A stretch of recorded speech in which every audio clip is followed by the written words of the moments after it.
Hey Genesis, welcome to the third week of Summer 7.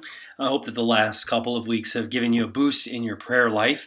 And it's funny how something as simple as turning your palms up and down can really take a time of prayer to a whole new level. And that's really what we're hoping for you through this experience, is that your prayer life will increase as a result of implementing some new practices of prayer.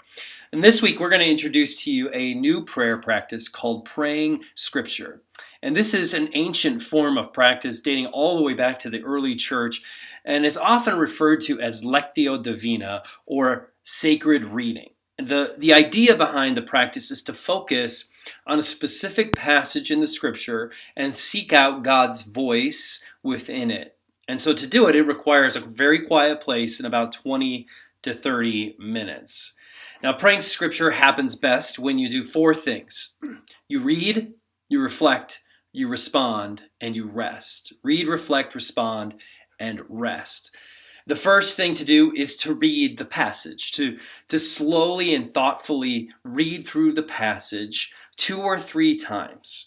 And as you read it, you should really be thinking about what it is that sticks out to you, a phrase, a word, something that sticks out to you that it seems to be that God is showing you through that passage. And then once you have that word or your phrase, you want to take some time to reflect on it. Right? After a few times of reading through the word or phrase, then take some time to reflect on that which has caught your attention. Right? Think about what that word or phrase means and why it's important to you. Allow God to speak to you through that.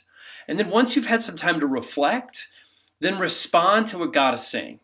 Talk with him about what you're thinking or what you're feeling.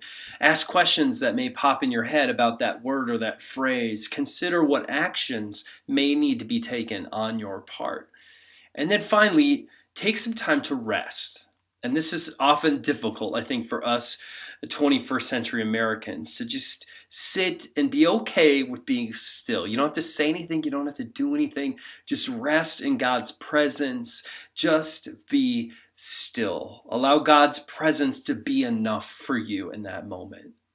Now, sometimes after you do this, it's appropriate to write down maybe that word or phrase and what you feel like God is speaking to you. In other cases, you may walk away from praying scripture knowing that you need to do something and you need to do something now. But no matter the result, allow this practice of prayer to influence and inspire your next steps. And so I want to invite you over the next 7 days to take 20 to 30 minutes each day in pray scripture. A good place to start might be Psalm 23 or any of the Psalms. Just pick one of the Psalms that sort of sticks out to you, read through it a few times, and begin to practice this. See how God will use scripture in your life to reveal things to you, either that he wants to do in your life or that he wants to do through your life.